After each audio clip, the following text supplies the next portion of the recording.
নমস্কার, চলে এসেছি গৃহপ্রবেশের নতুন একটি আপডেটস নিয়ে। আজকের গল্পের শুরুতেই আপনারা দেখতে পাবেন শুভলক্ষ্মী আকাশকে ফোন করে, আর আকাশকে ফোন করে জানায় যে আমি আপনাকে একটা চিঠি পড়ে শোনাচ্ছি আর সেটা আপনি শুনবেন। এরপর শুভ আদ্রিতের পকেট থেকে যে চিঠিটা পেয়েছিল সেটা পড়ে শোনায়। শুভ এটা বলে আকাশকে যে আমি যদি একবার জানতে পারি যে এটা কে করেছে আর এর পেছনে কার হাত রয়েছে, তাহলে তাকে কিন্তু আমি সেদিনকে ছাড়বো না। সেদিন আমি বুঝিয়ে দেব যে আমি কতটা খারাপ হতে পারি।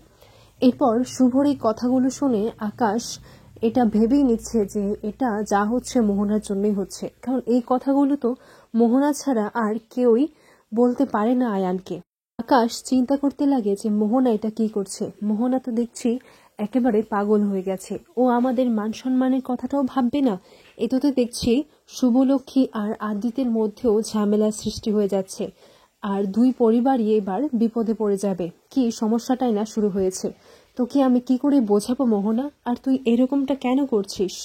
শুভ আকাশকে বলে আমার মনে হচ্ছে কেউ একজন কল কাঠি নাড়ছে, যে চাইছে না আমার আর আদি সম্পর্কটা স্বাভাবিক হোক, আর আমি যেদিন জানতে পারবো তাকে কিন্তু আমি ছাড়বো না। এইদিকে জিনিয়া তার মাকে পুরো ব্যাপারটা বলে।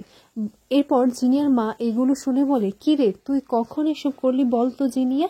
এরপর জিনিয়া বলে শোনো মা, আমি না ক্যাফেতে গিয়ে মোহনা আর আদ্রিতকে দেখে নিয়েছিলাম, আর সুযোগ বুঝেই তাদের একটা ছবিও নিয়ে নিয়েছি, আর সেই ছবিটা কি করে আদ্রিতের রুমের মধ্যে প্লেস করতে হবে সেই সুযোগটাই আমি খুঁজছিলাম। শুভ এই চিঠিটা পড়বে আর আদ্রিত আর তার মাঝখানে মিসআন্ডারস্ট্যান্ডিং শুরু হবে, তাদের মাঝখানে ঝামেলা শুরু হয়ে যাবে, আর কিছুই স্বাভাবিক হবে না। শুভ ভাববে যা হচ্ছে এটা মোহনার জন্য হচ্ছে, কিন্তু ও তো জানেই না যে ওর ডিয়ার বেস্ট ফ্রেন্ড জিনিয়া এইসব করাচ্ছে, আর আমার দিকে আঙ্গুলও যাবে না আর না সন্দেহ করবে। আর তারপর আমি মোহনাকে ওর ফোন থেকে তো মেসেজও করেছিলাম, যাতে করে এই সম্পর্কটা আরও খারাপ হয়ে যাবে। জিনিয়া বলে তুমি দেখো মম, আমি এরকম একটা কিছু করব যাতে করে এদের মাঝখানে দূরত্বটা খালি বেরিয়ে যাবে। আমি এদেরকে এক হতে দেব না, আমি সবটা শেষ করে ফেলবো। এরপর জিনিয়া বলে এখন আমাকে একটু শপে যেতে হবে, গিয়ে দেখি আদ্রিতের মুডটা কিরকম আছে, আমাকে তো বুঝতে হবে যে ওই চিঠিটা শুভ পড়েছে কিনা। এইদিকে মোহনা আদ্রিতের সাথে দেখা করতে আসে, আর আদ্রিত মোহনার চোখ মুখ দেখে বলে এই কি মোহনা, তোমার চোখ মুখের এরকম অবস্থা কেন? তুমি কি ঘুমাও না নাকি? আর খাওয়া দাওয়া কি ঠিক করে করো না? আর তুমি নিজে তো একটা ডাক্তার, বলো। তখন মোহনা বলে যে তুমি লক্ষ্য করেছো? মোহনা মনে মনে বলতে লাগে তুমিই তো আমার সব ঘুম কেড়ে নিয়েছো আয়ান, যবে থেকে তুমি আমাকে ছেড়ে চলে এসেছো আমার সব ঘুম তো নিঃস্ব হয়ে গেছে। আর কাল সারা রাত আমি তোমার বাড়ির বাইরে ছিলাম শুধুমাত্র তোমাকে একটু দেখবো বলে, কিন্তু কই তুমিও বাইরে এলে না, আর আমার তো তোমাকে দেখাই হয়নি। আমি সারা রাত অপেক্ষা করলাম, আর তাই এখানে চলে এসেছি। এরপর আদ্রিত মোহনাকে বলে দেখো মোহনা, তুমি যদি এরকম করো তাহলে কিন্তু হবে না, আর তুমি নিজেও তো একজন ডক্টর, বলো। আদ্রিত মনে মনে ভাবতে লাগে আমি জানি মোহনা, তোমার এরকম অবস্থা আমার জন্যই হয়েছে, কিন্তু আমি নিজেকে হোপলেস মনে করছি, কিন্তু আমার কাছে তো আর কোনো রাস্তা নেই। আমি কি করব বলো? আমার কাছে তো শুভলক্ষ্মী মেইন প্রায়োরিটি। মোহনা বলে তুমি আমাকে ভুলে গেছো আয়ান, তাই না? তখন আদ্রিত বলে এটা কি করে হয় বলো তো, আমি আর তুমি তো ভালো বন্ধু, আর আমাদের কত স্মৃতি না রয়েছে। তখন মোহনা আদ্রিতকে বলে তোমার সেই রাতের কথা মনে আছে? তখন আদ্রিত সেই রাতের কথা মনে করলেও সে মনে করতে পারছে না, বলে যে আমার তো এমন কিছু মনে নেই। মোহনা বলে তুমি এটা কি করে বলতে পারো তোমার মনে নেই? সেই রাতটাই তো আমার কাছে সম্বল। আদ্রিত মোহনাকে বলে আমাদের প্রত্যেকটা সম্পর্কে কিন্তু সুন্দর ছিল, আর আমরা তো একে অপরের পাশেও দাঁড়িয়েছি। তুমি আমার বিপদে আমার পাশে ছিলে, আমার বন্ধু হয়ে আমার কাছে ছিলে, সেটা আমি কি করে ভুলতে পারি বলো তো? কিন্তু এখন তুমি যার সাথে ছিলে সে আয়ান ছিল, আর এখন আমি আদ্রিত রয়, আমি শুভলক্ষ্মীর হাজবেন্ড, আর আমি শুভলক্ষ্মীকে খুব ভালোবাসি, আমার উপর শুধু শুভলক্ষ্মীর অধিকার আছে। এরপর মোহনা কিছু বলতে গেলে তখন সেখানে জিনিয়া আসে। জিনিয়া এসে বলে ও সরি, আমি হয়তো একটু ভুল সময়ে চলে এসেছি, তাই না?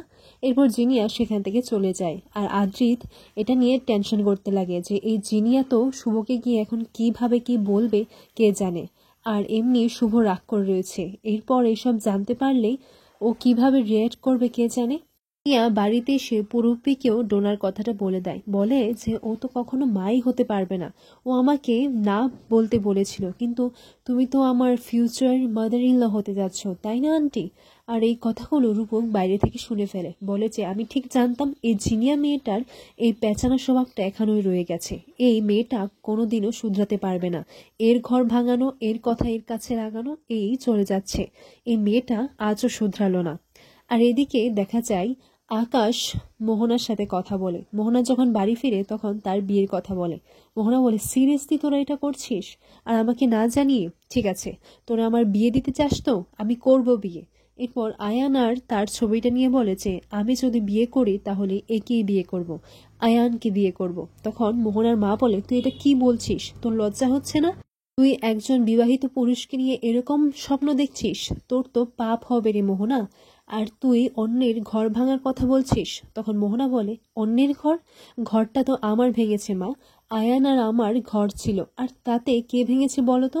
শুভলক্ষ্মী এসে আয়ানকে নিয়ে চলে গেল, আর ঘরটা আমার ভেঙেছে, আর সেটা শুভলক্ষ্মী ভেঙেছে, আর যদি বিয়েই করতে হয় তাহলে আমি আয়ানকেই করব। তখন মোহনার মা বলে, তুই এই পাগলামি করিস না, এতে সব কিছু কিন্তু সর্বনাশ হয়ে যাবে। মোহনা বলে, তুমি পাগলামির বা কি দেখেছ মা, দেখবে পাগলামি?